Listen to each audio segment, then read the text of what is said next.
Selamat datang di video pembelajaran interaktif tentang standar operasional prosedur penyusunan kertas kerja audit kinerja di Inspektorat Kota Pagaralan. Audit kinerja bertujuan menilai apakah program kegiatan dan anggaran telah dilaksanakan secara ekonomis, efisien, dan efektif untuk mencapai tujuan pembangunan daerah. Pada prinsipnya, audit kinerja terkait dengan hubungan antara input, output, proses, dan outcome. Pada tahap pertama adalah perencanaan, di mana kita mempersiapkan audit secara rinci berdasarkan perencanaan pengawasan APIP, sehingga pelaksanaan audit berjalan secara efisien dan efektif. Tahap awal ini meliputi pemahaman objek audit dan identifikasi masalah, pemahaman sistem pengendalian intern, penentuan tujuan dan lingkup audit, penentuan kriteria audit, identifikasi jenis bukti dan prosedur audit, dan penyusunan program audit. Memasuki tahap kedua yaitu pelaksanaan. Selama pelaksanaan audit, auditor mengumpulkan data, bukti, dan informasi yang relevan. Setiap langkah dicatat dalam kertas kerja audit sebagai bentuk akuntabilitas dan transparansi proses. Di tahap ini diperlukan perolehan dan pengujian data, penyusunan dan penyampaian konsep temuan audit, perolehan tanggapan resmi dan tertulis atas konsep temuan audit, dan penyampaian temuan audit.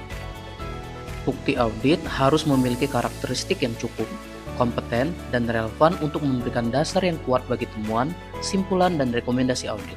Dalam memperoleh bukti audit yang material, auditor dapat menggunakan teknik sampling yang mewakili populasi data yang diaudit.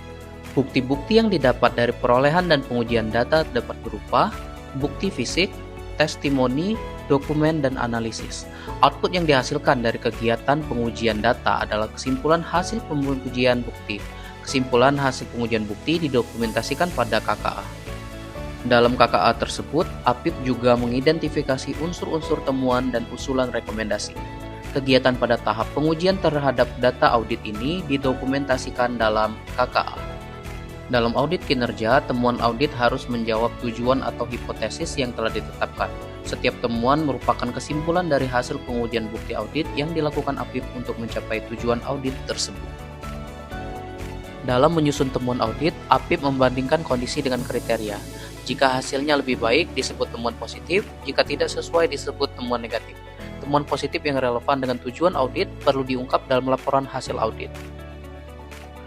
Dalam menyusun temuan audit, APIP perlu membandingkan hasil pengujian dengan kriteria yang telah ditetapkan.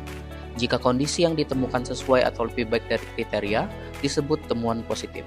Namun jika tidak sesuai, disebut temuan negatif. Temuan positif yang relevan dengan tujuan audit menunjukkan praktik baik yang patut dicatat, sedangkan temuan negatif menjadi dasar perbaikan. Semua temuan yang relevan harus diungkap secara jelas dalam laporan hasil audit. Jika APIP menemukan kondisi yang tidak memenuhi kriteria atau disebut temuan negatif, maka perlu diidentifikasi unsur-unsurnya hingga menjadi temuan audit. Bila terdapat indikasi kerugian negara atau fraud yang relevan, APIP wajib melakukan pendalaman audit. Indikasi yang tidak relevan cukup didokumentasikan untuk audit selanjutnya. Setelah itu, APIP mengkomunikasikan konsep temuan dengan pimpinan auditan untuk klarifikasi sebelum akhirnya menyampaikan temuan audit secara resmi. Selanjutnya, output yang dihasilkan dari kegiatan penyusunan temuan audit ialah konsep temuan audit, berita acara temuan audit, tanggapan resmi tertulis atas berita acara temuan audit, yang kemudian kegiatan penyusunan temuan audit tersebut didokumentasikan menjadi suatu kertas kerja audit. Yang terakhir adalah tahap ketiga, yaitu komunikasi hasil audit kinerja. Pada tahap ini, APIP melakukan penyusunan konsep laporan hasil audit atau LHA yang mencakup perumusan rekomendasi dari simpulan audit. Selanjutnya, APIP memperoleh tanggapan resmi dari pihak terkait terhadap rekomendasi dan simpulan tersebut, sebelum menyusun dan menyampaikan laporan hasil audit secara lengkap kepada pimpinan atau pihak yang berwenang. Laporan hasil audit kinerja harus disusun sesuai standar auditor internal pemerintah Indonesia. Di dalamnya memuat pernyataan kesesuaian dengan standar audit, tujuan, lingkup, dan metode pelaksanaan audit. Laporan juga mencantumkan temuan, simpulan, serta rekomendasi perbaikan yang bersifat membangun dan dapat ditindaklanjuti. Selain itu, APIP wajib memperoleh tanggapan resmi dari auditan agar laporan yang dihasilkan objektif, lengkap, dan mencerminkan kedua belah pihak.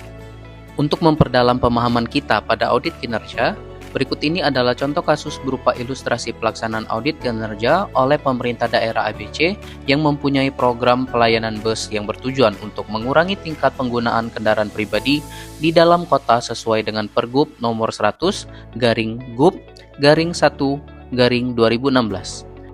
Outputnya berupa pelayanan bus yang diukur dengan jumlah kilometer yang ditempuh. Dalam rangka pelaksanaan program tersebut, pemerintah daerah ABC melakukan pengadaan pembelian bus baru.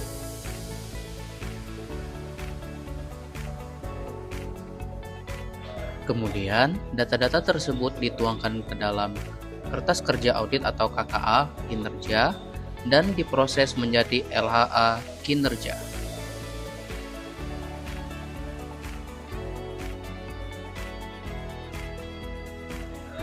Perlu diingat bahwasanya setiap sebelum melakukan audit kinerja pada objek audit tertentu atau tematik, perhatikan pedoman atau sumber panduan khusus yang memuat informasi terkait kriteria penilaian audit yang akan diselenggarakan.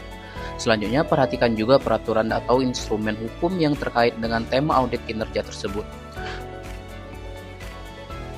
Kita juga dapat menggunakan KKA, LHA serupa di periode sebelumnya sebagai acuan atau referensi serta elaborasikan dengan pedoman atau panduan terbaru.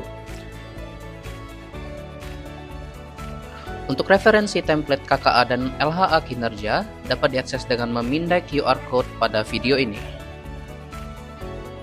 Melalui pemahaman yang baik, APIP diharapkan mampu melaksanakan audit secara profesional, objektif, dan berorientasi pada peningkatan kinerja instansi pemerintah.